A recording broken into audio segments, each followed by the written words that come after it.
किस्से कहानियाँ।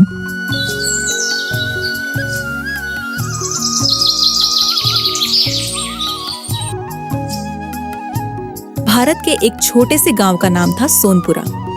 यह गांव अपनी हरियाली और मेहनतकश किसानों के लिए जाना जाता था, लेकिन यहाँ का एक अंधकारमय पक्ष भी था। जमींदार रघुनाथ सिंह, वह शक्तिशाली, घमंडी और अपने स्वार्थ के लिए कुख्यात था। गांव के किसानों की मेहनत और जमीन पर उसका दबदबा था। हर साल किसानों को अपनी फसल का बड़ा हिस्सा उसे देना पड़ता था।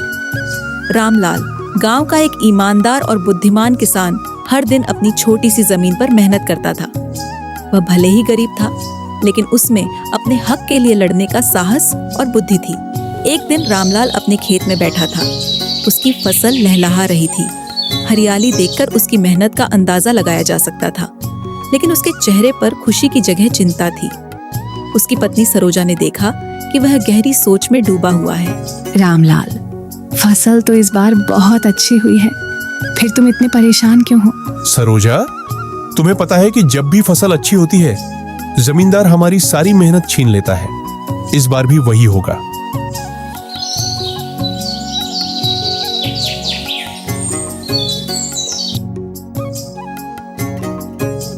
तभी जमींदार वहां आता है।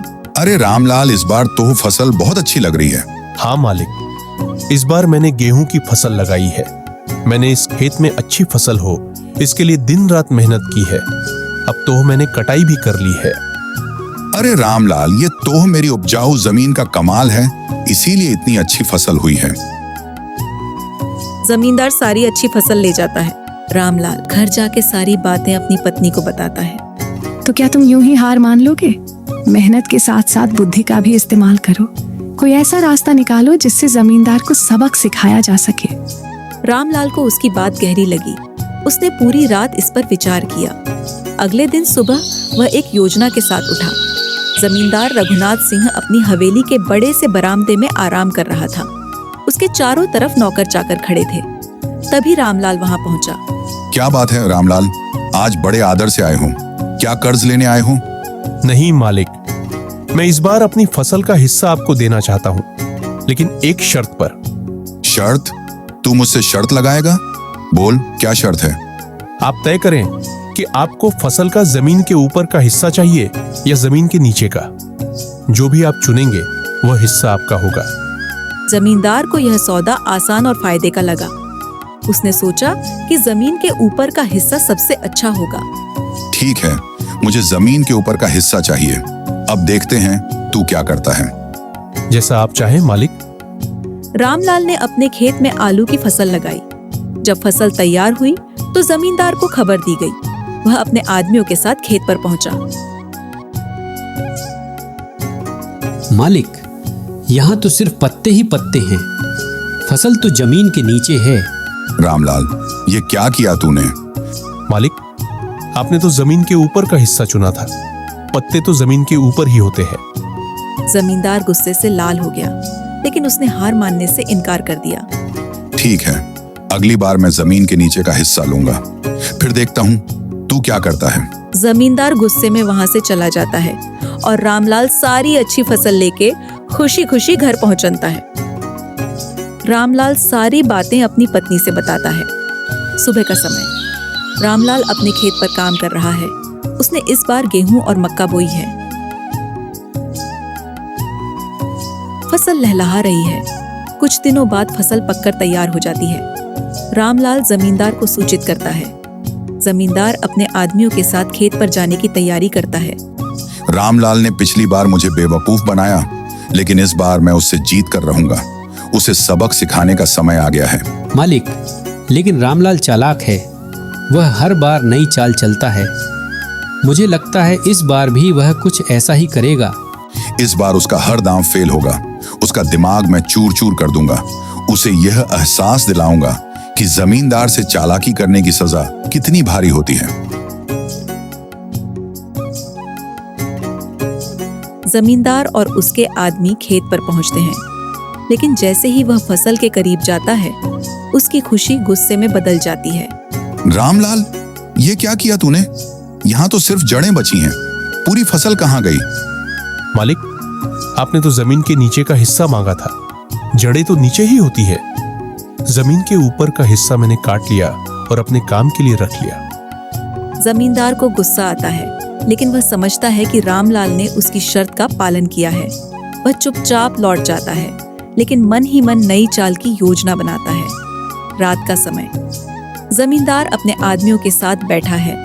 रामलाल की चालाकी से परेशान होकर वह इस बार एक और नई योजना बनाता है। रामलाल हर बार अपनी चतुराई से मुझे मात देता है। अब की बार मैं उसे ऐसी शर्त दूंगा जिससे वह किसी भी तरह बच न सके। इस बार मैं फसल का ऊपर और नीचे का हिस्सा लूंगा, सिर्फ बीज का हिस्सा ही उसे रखने दूंगा। अब देखते हैं वह क्या करता है। मालिक, यह योजना सही लगती है। रामलाल को इस बार अपनी चालाकी दिखाने का मौका नहीं मिलेगा। हाँ, इस बार मैं उसे हराकर ही रहूंगा। अब वह मेरे जाल से बच नहीं पाएगा। अगले दिन जमींदार रामलाल को बुलाता है।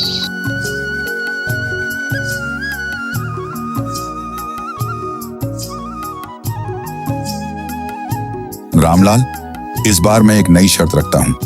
मैं जमीन के ऊपर और नीचे का हिस्सा लूंगा, सिर्फ बीज का हिस्सा तेरे पास रहेगा। अब देखते हैं तू क्या करता है। जैसा आप चाहें मालिक, मैं आपकी शर्त मानता हूँ। रामलाल घर लौटकर इस नई शर्त पर विचार करता है। वह समझता है कि जमींदार उसे घेरने की कोशिश कर रहा है, लेकिन रामलाल की बुद्धि और अनुभव उसे एक और बेहतरीन योजना बनाने में मदद करते हैं। इस बार वह ऐसी फसल लगाने का निर्णय करता है जो उसकी जीत सुनिश्चित करे। रामलाल ने इस बार गन्ने की फसल लगाई। गन्ना एक ऐसा पौधा था जिसमें ऊपर पत्ते, नीचे जड़ें और बीच में मीठी गन्ने की डंडियां होती थी। उसने इस बार अपनी पूरी बुद्धि लगाई कि जमींदार को फिर से मात दी जा सके।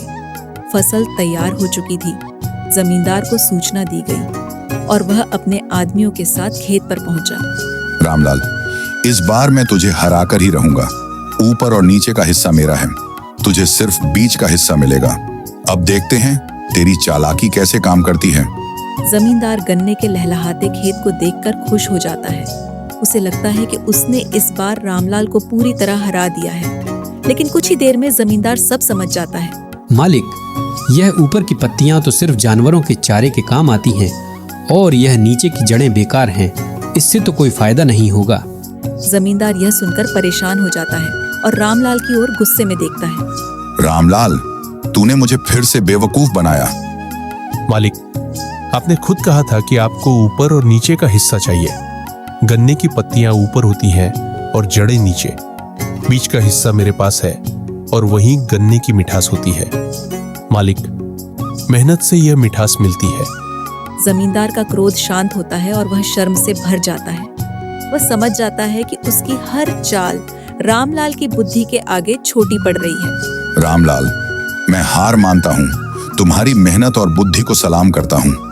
इस बार तुमने फिर मुझे दिखा दिया कि शक्ति से ज्यादा महत्वपूर्ण बुद्धि होती है।